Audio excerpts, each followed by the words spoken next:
Good day, everyone. And yes, we're going to talk about the Buffalo Creek Bridge, or Cyclone Bridge as it's known also. And I'll kind of fly through a lot of things fairly fast because of the time constraints.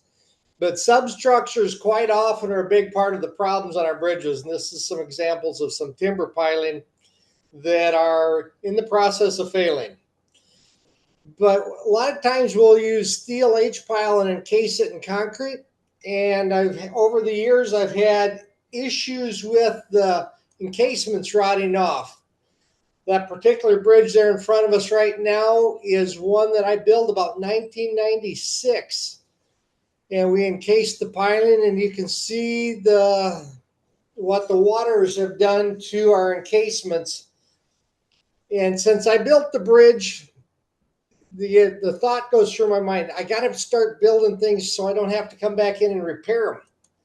And this is some of the repairs or examples. And that one we call the Doughboy Bridge. That was kind of a commercial repair. But what they did is basically put a fabric around it and pumped it full of grout. So we started using metal pipe, splitting them, tying them together, and filling them full of grout. But why not build it the first time so I don't have to come in and replace it? This happens to be examples from a bridge out of South Carolina, if I remember correctly. And in Iowa in the 1970s, they had built a bridge using the galvanized H-piling. And it also, by doing this, it also solves another little issue.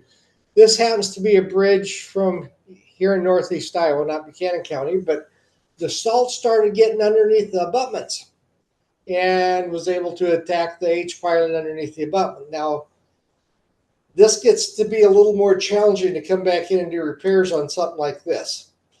So we're dealing with a Buffalo Creek, the old bridge, and here's a picture of it. It was originally constructed in 1928, and then they rehabbed it in 1956. So it wasn't a new structure in any way, shape, or form.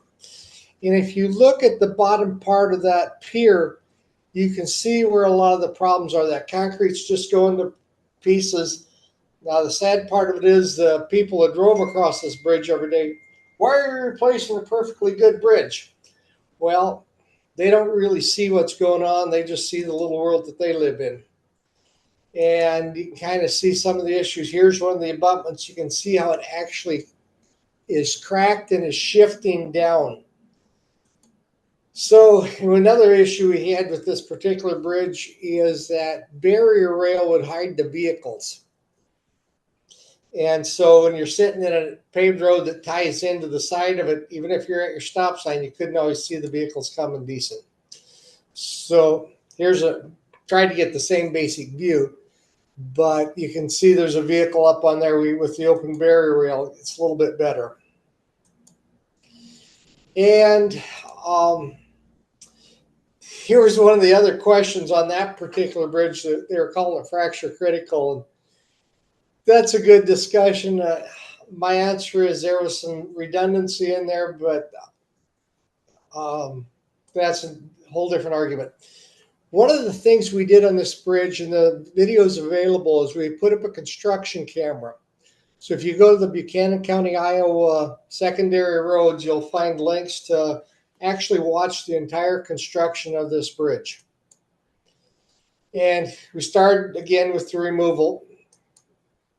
And here you can see the process. Now, this is what we would normally expect for a creek, but when we get rains, the Buffalo Creek is known to get real wild, real fast.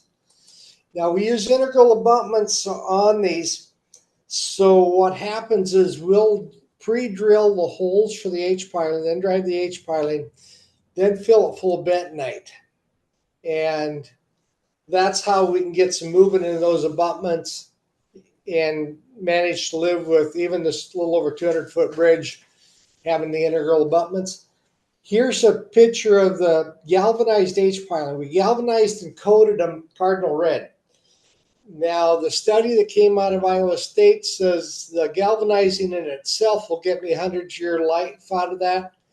The coating probably wasn't the most economical answer and probably wouldn't get additional life enough to cover it. one of the things that happened to me is we had 3 50-year flood events while I'm trying to build this bridge. And here's pictures of my pier in there under construction. And the water's coming up, and you can see from the construction cam of the rains on this. And you can kind of see where things are going on this.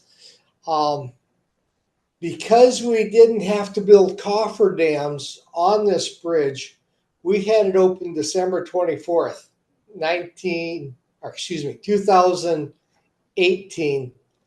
The spring of 2019 was full of frost boils. Now you can see a little farther down, the water went down, but they were able to try and get back in and do some work again. But about the time that happens, we get another rain. As I pointed out earlier, 3 50-year flood events while trying to build this bridge. And there's times all you can do is wait for that water to go back down. And you see the contractor's equipment sitting up on the road. And this took us into October even, so we're getting into in the wintertime. When the water went back down, they were able to come in and get back to work. Here we are setting the beams. Now, this is a picture that I really appreciate because these bridges the designs were used and were actually designed probably in the 1950s and 60s, and the world has changed dramatically since then. At that point in time, labor was cheap and materials were expensive. Comparatively, that dynamic has changed where we need to be looking at how we can reduce our labor costs. And if we would go simple span, dead load, continuous span, live load, it would become easier for the contractors to build and more economical in that, even if it uses a little bit more steel. Examples again of the galvanized and coated steel. You see as we're getting the beams across there. One of the things the contractor who pointed out with this design is it's easier when you get to the piers, you just continue to deck right on through. You don't have to encase those piers. There we're in the process of decking, another view of that.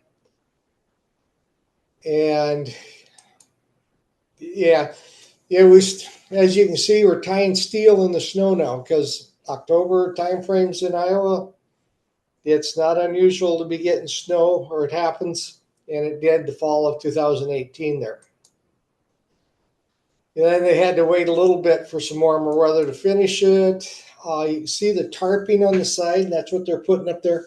What they'll do is they'll throw salamander heaters or NIPCO heaters underneath those and warm that up, and that heat will rise up and warm up the steel. We can pour even in some colder weathers. There we're in the process of pouring. You can see that tarping all the way across the bottom. And again, this was pumped. And the snows came again. In this case, they're rolling up the blankets and getting ready to work on it a little bit more. Getting the barrier rail put on there. One of the questions come up is, why would you galvanize the rebar? Because everything on here. And this was a study that came out of the University of South Wales, Australia. And it says that galvanized steel performs better than epoxy coated, and the differences between epoxy and galvanized increases as the chloride exposure increases. The service life of galvanized deck is 100 years in comparison to an epoxy coated deck life of 55 years and solid stainless steel of 100 plus years. Well, there's a significant cost increase between a galvanized and a stainless steel rebar. And I know in Iowa, the DOT is putting the stainless steel in some of the bridges. But that's kind of the reason for stepping up away from the epoxy coated and going to the galvanized. And this was a chart I was given on the price comparisons, and I'm not sure how close that actually is in today's world, but we're not going to dwell into some of this detail. You can come back and look at it a little later. And I throw this slide in there because there's many times that the steel bridges can be down there and more economical at times than the concrete beam bridges to construct.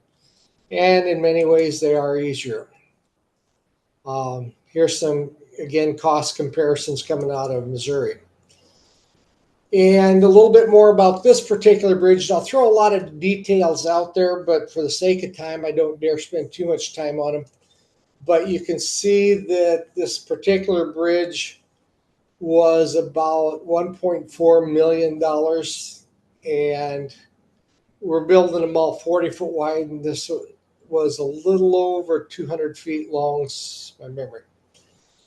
And here's some cost comparison of other bridges around.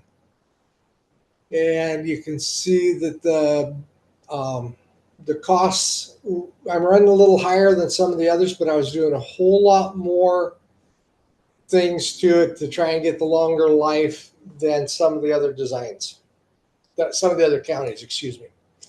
And again, a little bit more. Their galvanized reinforcing steel cost me a little bit more.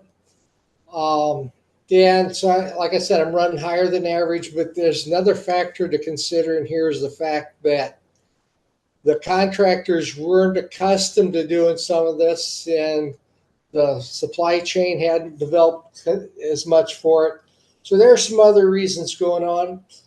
If somebody was to ask me after the fact, so I'm dealing with about this bridge cost me about $175 a square foot. If somebody was to ask me would I have done it the same way again, I would say absolutely yes, because we saved about 6 months of road closure, not having to build cofferdams and being able to get it done when we did and as we did. You can kind of see a picture of the bridge. We call it the Cyclone Bridge. That's cardinal red H piling and the golden barrier rail. And Iowa State, after we built this bridge, decided that they're going to come in and do a study on the galvanizing just to see how that works. So there's a research project that's available through Iowa State and the Iowa Highway Research Board. Justin Dahlberg, a professor there at Iowa State, was working on it. And this is 600 days in the corrosion chambers compared to 100 years life. So you can kind of look down on the chart and see how things went. Kind of summarizing on that is they figure that those galvanized H piling alone will get me over the 100-year life on this bridge. And you can see from the picture, second picture down, that yes, when it floods, and the water can go back down and have a pretty clear shot underneath the bridge. So at this point in time, I'll just say, is there any questions? And we'll go from there. I'll turn it back over to you.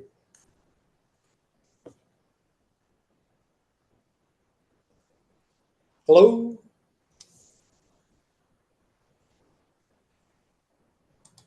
Yes, sorry, my microphone wasn't working there. Hi, okay, so great presentation, Brian. I appreciate that. Very interesting stuff. Good questions as well.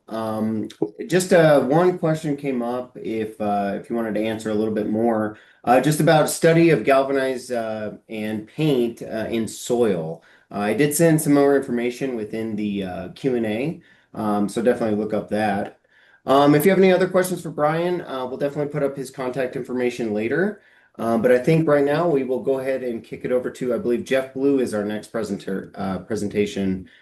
Jeff, you want to go ahead and share your screen? Actually, Kevin O'Malley from Kevin. Yeah, Kevin, Broker sorry. is going to kick off our presentation, so we'll let him go first. No problem. Let me get my screen up for you guys. All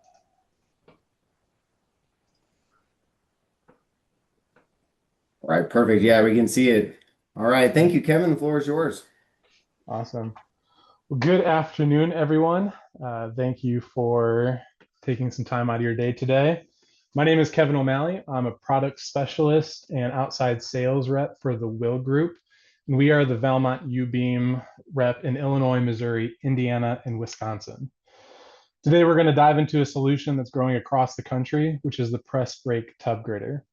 These girders are changing how we replace short span bridges, offering speed, safety, cost effectiveness, and long service life. During this presentation, we'll share how the press brake tub girder is becoming a preferred solution by both local and DOT owners. Jeff Blue, the county engineer for Champaign County, Illinois, and previous NACE president, is joining us. And he will be sharing why he selected the press brake tub girder as a solution for a bridge in 2022, as well as 2 new structures currently in design. Following the presentation, we'll have time for your questions. So please have those ready or feel free to put them in the Q&A section.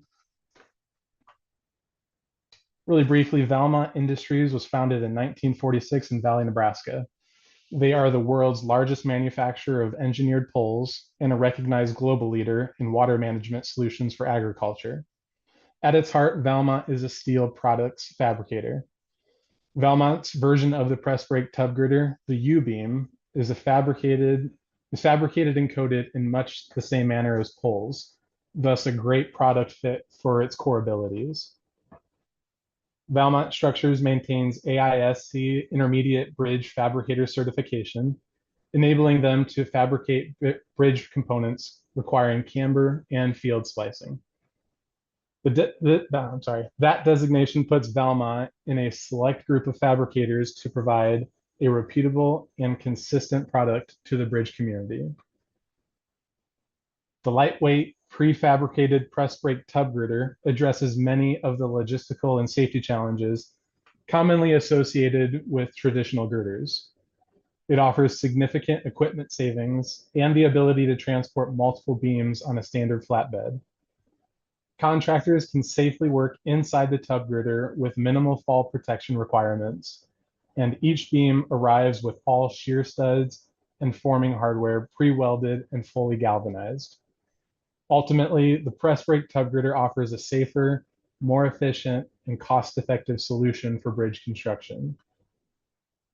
On this chart from the Michigan DOT, it shows the service life of different types of beams in their inventory.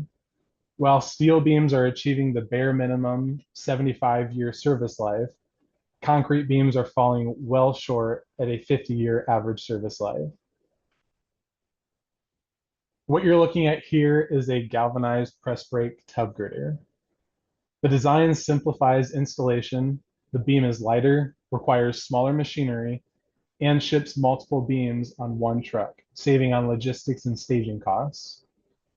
Galvanization further supports long-term corrosion resistance, aligning with goals of innovation, life cycle cost savings, and infrastructure longevity.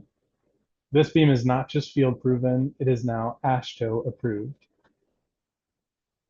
The press brake tub girder system is composed of several key components, including the tub girder itself, sole plates, shear studs, internal, external, and end diaphragms, and splice plates, just to name a few. All components are delivered fully fabricated and galvanized, ensuring a consistent, high-quality product that simplifies installation and reduces field labor for contractors. The first local agency application of a press brake tub girder was completed in Monroe County, Michigan in 2004. And these photos here show the current condition after over 20 years in service. The press brake tub girders were recognized as a ready-to-implement technology by AASHTO through its 2020 Innovation Initiative Award. Since then, formal revisions to Section 6.11 of the AASHTO LRFD bridge design specifications have codified their use. Making press brake tub girders an approved and standardized solution for short span bridge applications. In the 10th revision, updates were made specific to the press brake tub girder, which are listed here, officially giving the AASHTO approval for press brake tub girder to be a standard solution for bridge projects.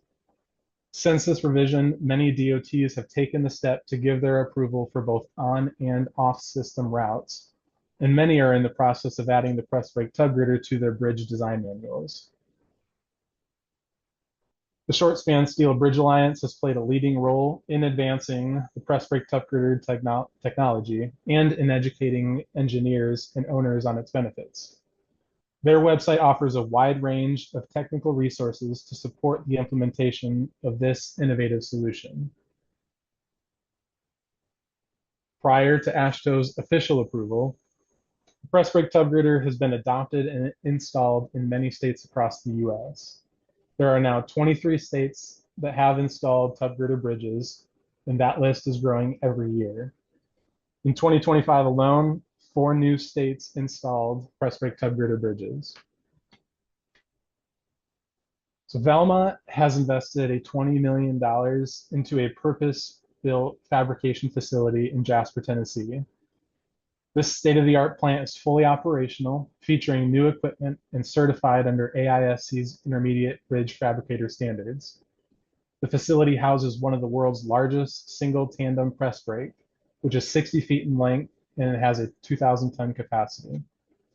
The plant also features the industry's first cold roll cambering system designed specifically for press brake tub girders, as well as an automated stud welding that's integrated into the fabrication process. Installing shear studs during fabrication in a controlled environment ensures higher quality, it improves consistency, and reduces installation time for the contractor. Additionally, at the contractor's request, any necessary forming hardware can also be welded in the shop, further simplifying field operations.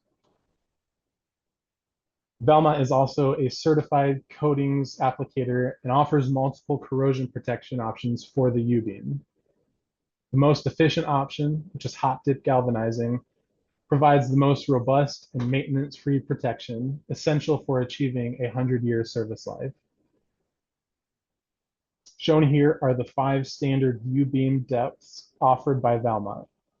For each size, Valmont publishes full section properties to support design and analysis. Additionally, to assist engineers who may be less familiar with the press brake tub girder design, or for software platforms that do not accommodate AASHTO steel box sections, equivalent I-beam dimensions can be provided for simplified modeling.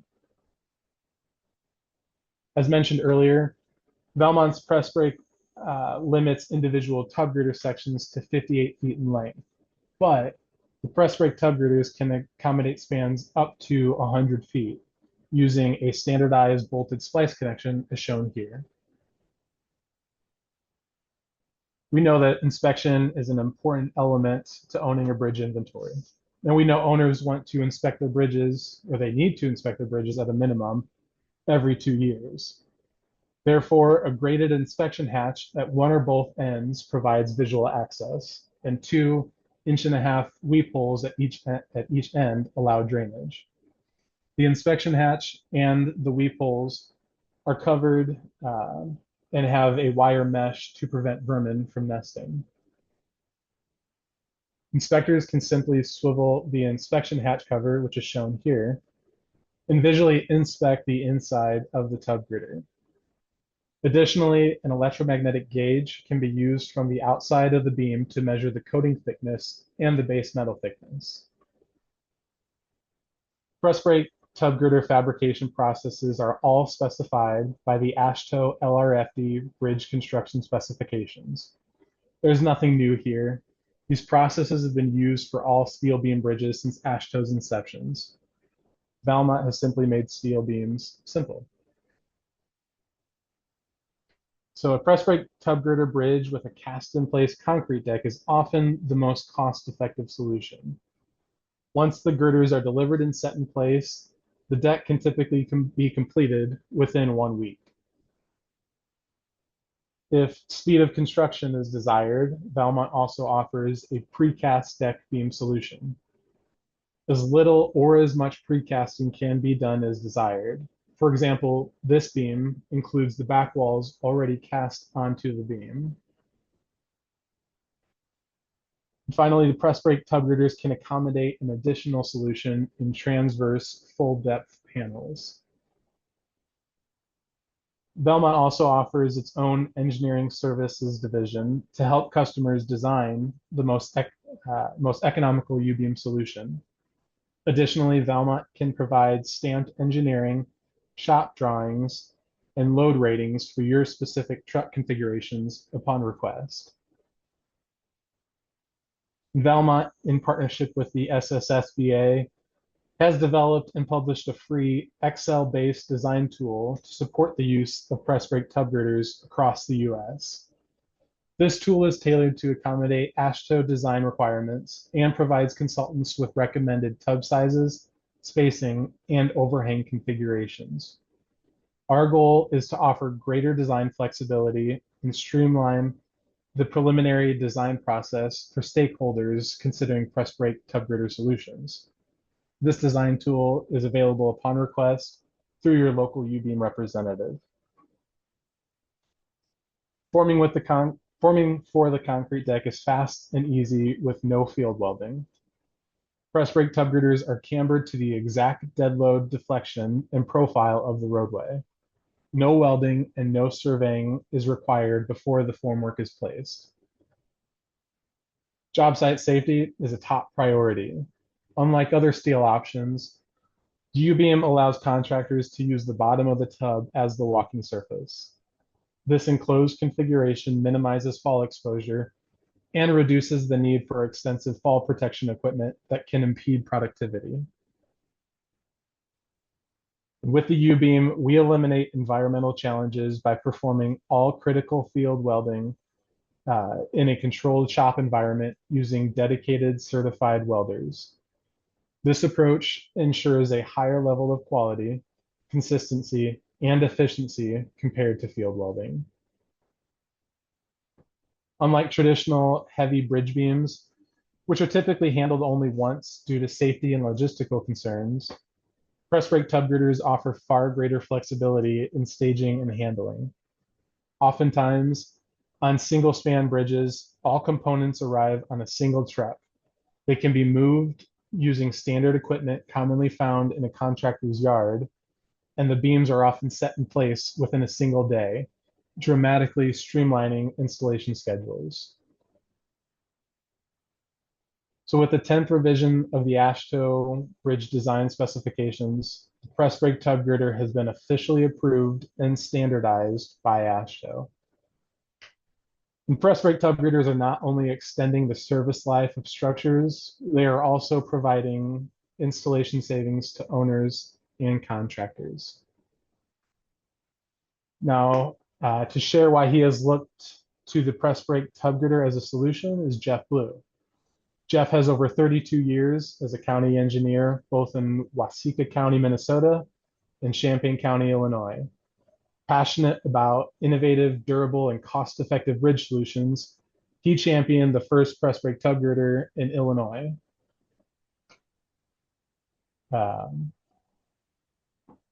Prioritizing galvanized steel for its longevity and salt resistance. He leads the highway department responsible for designing, specifying, and supervising the construction and maintenance of county roads, bridges, culverts, and fuel tax programs across 30 townships.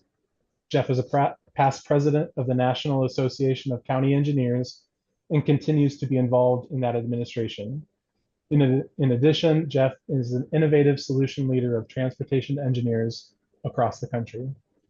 Jeff, it's all you. All right. Well, thank you very much, Kevin. Nice job there on giving us all the details of press brake tub girder.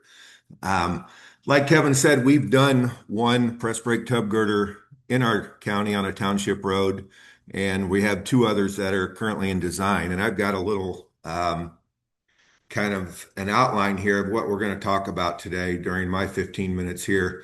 Talk about the press brake tub girder and how it's relatively simple to design, both the substructure and the superstructure, as Kevin said, very easy to handle. You got a couple options there, precast or poured in place decks. I got a bunch of slides about our construction process on the project that we did here in Champaign County. there's always this fear of contractors not knowing what they're doing because it's a new process. Well, I can tell you, as Kevin just did, that this process is very similar to any other process that you're going to use if you build bridges in the United States. And the longevity of the press brake tub girder with the galvanizing, and I've got some cost comparisons that I'll show for projects in Champaign County using different types of superstructures. So here's the front page plan sheet from the press brake tub girder that we did in 2022 with Valmont. This was kind of I'll call it an experimental project in Illinois because there weren't any press brake tub girders in Illinois at the time. So we worked directly with Valmont to purchase the galvanized tub girders, and they worked with a precaster in order to put the precast on top. So we basically bought the precast galvanized tub girder system from Valmont, and then we did a contract with a local contractor to build the substructure and place the superstructure on this particular bridge. So the substructure on a bridge with press brake tub girders is just like any other substructure that we build in Champaign County. We drive piling, we pour abutments, and then you'll see we rip wrap the slopes, and then we go ahead and grout that rip wrap to lock it in place as well.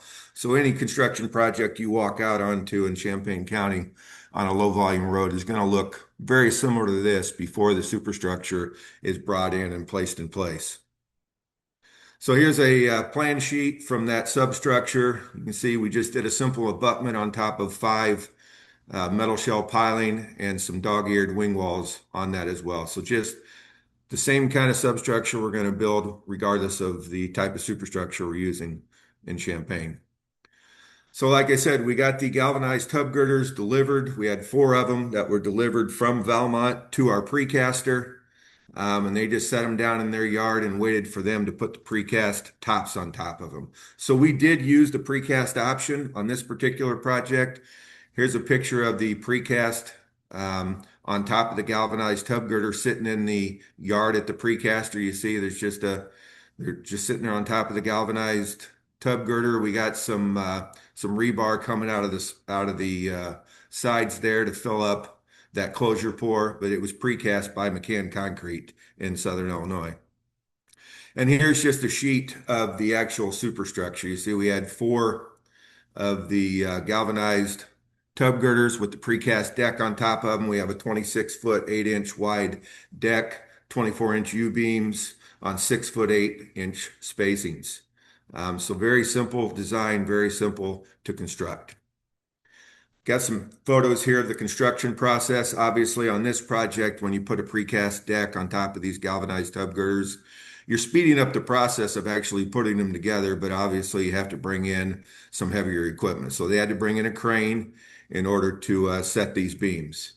So these beams were brought in one by one on flatbed trucks from the precaster the day that we were ready to set the tops on top of the abutments. And you'll see the crane is just lifting the precast decks on the tub girders off of the trucks right there. We had straps through holes just like you would have on anything else that were preformed by the precaster in order to lift these things off the truck. So they're just brought in, they're set, they swing over the top of the abutments across the creek there, and they're getting ready to set it down on top of the abutment in that picture. So here they're actually setting it. They're lining up the sole plates with the bolts that were pre-installed in the abutments. That was one thing that about the only thing the contractor was nervous about, was trying to get those bolts in the right space so that they had them there, so that they had the holes set up for the base plates. But other than that, there was no consternation whatsoever in building this thing. So the beams are set onto the abutment. You can see we got one set there.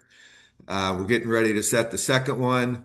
We got the rebar coming out of the side for the closure pour. That was about the only thing that was any kind of trying to figure out in the field, is those rebar sticking out of the side, whether they would run into one another. We were trying to set them. So we just had to make sure that those rebars didn't conflict with one another. So we had 4 beams.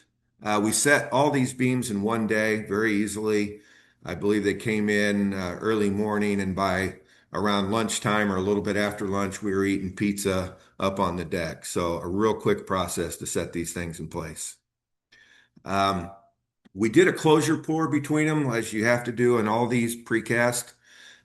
You can use high performance concrete on the closure pour, but we chose to use a different product.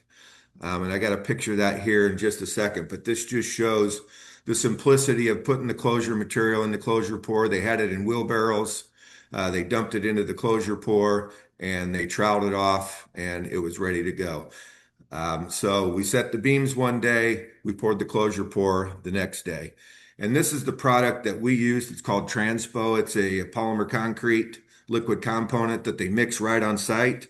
So they had the rock on site. They had basically a standard concrete mixer and they mixed this stuff up. And as you saw in the picture before, we just poured it into the closure pours. And this stuff was insane, 9,000 PSI compressive strength in one day. So you set the beams, you do the closure pour the next day, and the next day you can get up on the deck and not have to worry about anything like a grout or something that has to set up over a 7-day period. So here's a picture underneath the bridge. After the beams were set, you can see the form there in the closure pour area. They had to pin those forms up to the rebar that was sticking out of the side of the precast. And then they used some caulk to caulk the joints so that that transpo material didn't come through, and then poured those closure pours. We chose to go with a bare deck on this project. We like to use a product by the name of Pavix, which is a Cretex product, in order to seal up our concrete. And I just thought it was better, since we were kind of doing this as a first time thing. We wanted to keep that deck bare so that we could take a look at those joints and take a look at that concrete over the years. And this is on a township road where it sees minimal salt, if any, throughout its lifetime. So we don't really have to worry too much about protecting that deck from salt and the chlorides and so forth. And we used the Midwest guardrail system on the side in order to finish up the project and put the guardrails on the side. So you see, it's a simple project. Beams are in place, guardrails in place. We got the wing walls and we got the grouted riprap there. So that was our project that we did here just a few years ago down in Tolono Township. We got a new project that we're working on right now. Here's the plan and profile from the bridge plans that we're putting together. You can see this is a bridge on a skew over a stream. We've got a township road that's coming in to the right side there that is close proximity to the existing bridge. And in order to not have to do a lot of grading work on that township road and not have to do a lot of work to offset that road that's coming in from the side, we wanted to keep a similar profile as we have right now on the current bridge. So we were able to design this bridge using 12-inch U-beams with an 8-inch deck to keep that profile down low so that we don't have to do a lot of grading along that roadway in order to build this bridge, which will save us cost, obviously, in the long run, and save us from having to purchase right-of-way, which is kind of a pain, as you well know. So here's a picture of the existing bridge. It was painted steel. Obviously, it's done. It's shot. It's got about a 10-ton load posting on it right now, and it needs to be replaced, obviously. So this is a project we're working towards getting ready for bidding and building next year. The unique thing about this bridge is it has this rail along the side that is concrete, and our Historic Preservation Office in Illinois, God love them, says that we have to reproduce this rail when we rebuild the bridge. So what we're going to do is we're going to go with the U-beam, and we're going to pour a deck on top of this, and then we're going to have to remanufacture this rail on the side as well, so it looks similar to this when it's all said and done. This is not a picture of the bridge as we're building it. This was just a picture that I grabbed off the Short Span Steel Bridge Alliance's website to kind of show you what it looks like. And Kevin showed you some during his presentation, as well as what it looks like when you're doing a cast in place concrete deck on a project like this. Kevin didn't mention this, but this is something that I find very, very useful. Valmont has a simple U-beam sizing chart where you pick out the spacing that you want on the U-beams. You get the length of the beams that you need, and then it gives you the depth of the U-beams that you need to use in order to accomplish your project. So it's a very simple and quick tool that you can use up front when you're trying to figure out, what length and what depth you might have, just to figure out, if you're going to have to do a lot of roadway work if you use a certain size U-beam with their process. And Kevin showed you this, but this is the 12-inch U-beam and what it looks like in their cut sheet as well. And that's what we're planning on using on that project. We've got another project. This is an old set of plans from a project that was built back in the late 70s to early 80s. And we're going to redeck this old structure with U-beams.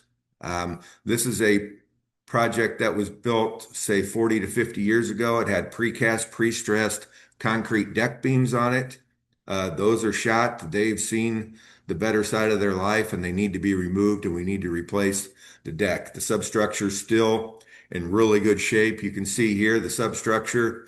It's got encased piers that don't have any cracking or any problems with it.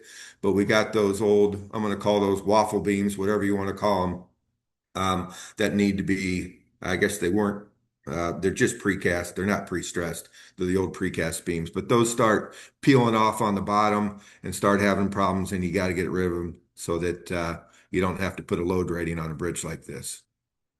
So here's a sheet from the old plans. You can't really read it, but on the right top-hand side, it shows the depth of those precast beams. It's being 1 foot 9 inches. So we got 21 inches of superstructure there. So if we go with a 12-inch U-beam, which we can based on the span lengths that we have with an 8-inch deck, we end up with 20 inches of, beam and deck. And with the sole plate underneath it, you're going to be right at that 21-inch depth that we currently have with those beams. So we're not going to have to do a lot of work along the roadway. We can basically pull the old beams off. Do some minor work on the concrete if we need to do that on the abutments and the pier stems to make sure they're in good shape, and then go ahead and set the U-beams.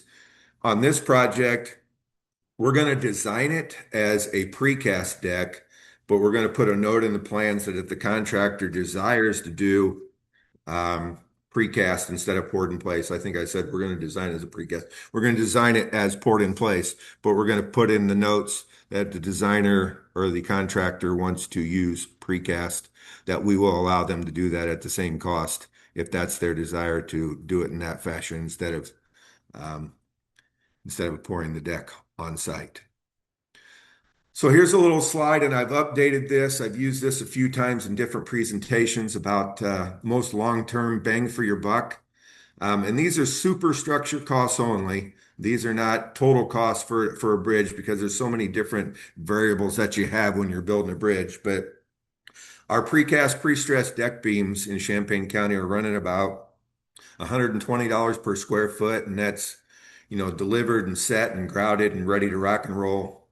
Our steel beams with concrete decks, we use weathering steel when we build projects like that. They're coming in at about $150 a square foot for the deck.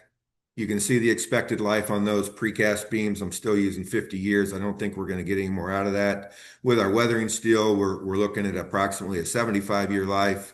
We have done some concrete slab bridges, but those get to be really expensive. But we've tried to use those where we had a lot of road work that we didn't want to do, so we could just put like an 8-inch slab on a bridge so that we didn't have to have any structural support underneath. And you can see with the forming and everything that you have to do with the labor, those come in at a pretty high price at $250 a square foot.